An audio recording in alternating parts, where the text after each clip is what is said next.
this was not a bargain. This was surrender. She was saying, God, if you, this thing that I want so much, if you just give it to me, I will give it back because it belongs to you. Helping women walk boldly in faith, in purpose, and everyday life, lifting hearts, shining His. Welcome, beautiful women of faith. This is a space created just for you to find strength, encouragement, and truth for everyday living. Here, we talk about faith, purpose, healing, and walking confidently in who God created you to be. Together, we'll grow, laugh, pray, and we'll learn to live boldly in faith, purpose, and everyday life. I'm Muthoni Kamau, and this is Everyday Women of God, where your faith meets real life. Hello, beautiful women of God. Welcome back to another episode of Everyday Women of God. Have you ever wanted something so badly and deeply, no matter how hard you pray, nothing seems to change? That is Hannah's story. She was not a preacher, a leader, a prophet, a queen. She was just a normal woman trying to navigate life, trying to navigate pain, purpose, and real life expectation. Today, I want us to walk through her story in 1 Samuel chapter 1 of waiting, disappointment, and also unexpected breakthrough. So Hannah was married to Elkanah. She was much and deeply loved.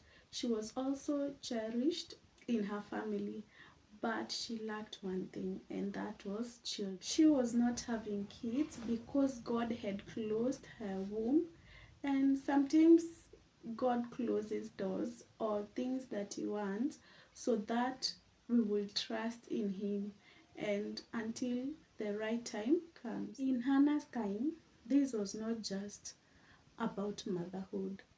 It meant having security, honor, and acceptance in the community. It was not I want a baby moment about Hannah. So for Hannah, it wasn't just I want a baby. It was I want to be honored. I want to feel like I'm enough. I want people to stop whispering about me. I want to be appreciated or to be accepted in the community. And this was not enough. There was Penina, the second wife to Elkanah. She knew what Hannah was going through and she knew what children meant to her. But she taunted her, she mocked her, she made her nightmares come true. Her mocking her, it was not just once. She constantly reminded her of her pain. Imagine trying to get or to hold yourself together, but someone is always targeting your pain. Where you're bleeding is that one place that they are targeting. That was Penina to Hannah. Every year, the family went to Shiloh to worship. It was a celebration or a thanksgiving to God for being with them the whole year. But for Hannah, it was just a reminder over and every year that she doesn't have children. Elkanah tries to comfort Hannah when they are at Shiloh because Hannah was not happy and she was not eating. He was telling him, am I not enough? Am I not more than 10 sons? But yes, this was sweet, trying to comfort her, but Hannah was not being comforted because she was lacking that one thing. And sometimes those who love us try so much to comfort us and to try our ache to go away, but they can't because it is not in their power for us to get healed or for us to get what we need. This is the part that I love most about this story of Hannah. It's the time that Hannah sleeps and goes to the temple to pray. She was just a woman pouring out her pain, pouring out her grievances to God, that she had so much pain that she was unable to form words to come out of her mouth. She was just praying, tears falling from her eyes, and her lips were just moving, but no words were coming out of her mouth. Like she was pouring herself to the Lord. When Hannah was pouring herself out to the Lord, she made a bold step and she told God that if God gives him a son, she will give back the son to serve him for the rest of his life. And also she said that she will dedicate that son and he will become a Nazarite, because she said no blade will shave his head. This was not a bargain. This was surrender. She was saying, God, if you, this thing that I want so much, if you just give it to me, I will give it back because it belongs to you. It was a sign of surrender. It was a woman giving herself to the Lord. In the temple, Eli saw Hannah crying without hearing words coming from her mouth. And he decided that, or he thought Hannah was drunk. And when he went to ask her, why are you drunk? Stop drinking alcohol. But Hannah, as a human being, we are all human, try to defend ourselves as human. So Hannah here was defending herself, telling the priest, I'm not drunk. I'm just a woman pouring my heart, pouring my pain to the Lord. And Eli saw that this woman was not drunk, and he understood his mistake. He asked for forgiveness, and she blessed her and told her, go and whatever you need, may the Lord grant you. This part stood out for me, and I know many people may not recognize this part or may skip, but I want to read verse 18, and it says, she said, may your servant find favor in your eyes. Then she went her way and ate something, and her face was no longer downcast. Hannah left the place looking different. Even though nothing had changed, she was different. She was not yet pregnant. There was no miracle. There was no angel announcement. But something inside her shifted. Her mentality shifted. She wiped her tears, stood in confidence, and ate her food and went. This shows that God changes us before even he changes our situation. The Bible says later that the Lord remembered Hannah.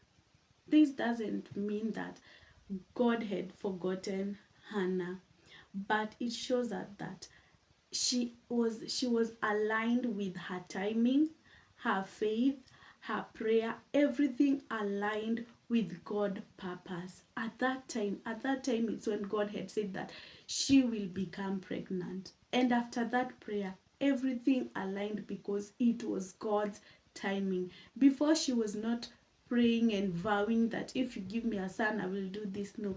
But when the right time came, she prayed and vowed that if God gives him a son, she will take him back to church or to the temple. So her prayer aligned with God's time. She became pregnant and gave birth to a baby boy who he called Samuel, which means because I asked God for him. Her waiting became a testimony. When Samuel was old enough, Hannah did exactly what she vowed before the Lord. She took Samuel to the temple and gave him to Eli to serve the Lord for the rest of his life. Think how hard this must have been for Hannah. The same child that she prayed for, the same child that made her cry, and the priest thought she was drunk. That same child, she's giving back to the Lord. She gave back and she said something so beautiful, that this child, I prayed. How many of us we tell God something good or something beautiful when maybe something goes wrong, something that we were praying, maybe we were praying to be pregnant or to have a child, and then we miscarry the child, or we were praying for a job, we get the job, and then we get fired, or the job, something happens, we start a business, and then even without it giving us returns, it has collapsed, our investments has gone. How many of us tell God something good, or we just go to complain and to pour our heart to Him? This moment shows her heart. It shows her that she was not only after blessings, she wanted her life to be part of something great. She wanted her life to mean something in God's story about her life. Hannah's story teaches us that you can be loved and still struggle in silence, and also some part of your life can be empty. It also shows us that women tears have a language, and we can also pray quietly, and the Lord will hear us and He will answer our prayer. Our pain can push us toward our purpose, and also those still quiet prayers, they are so powerful. The answers that we want may take a long time. They may take time before the Lord answers us, but surely they will still come to pass. Your journey, even the hard parts of it, may be connected to something greater than you can even imagine. Hannah was an everyday woman, but through her resilience, her courage, her strength, she changed an entire generation. So even your quiet little prayers, they can change a generation. Subscribe, share, like, comment, and remember, you are favored, chosen, and loved. See you in the next one. Helping women walk boldly in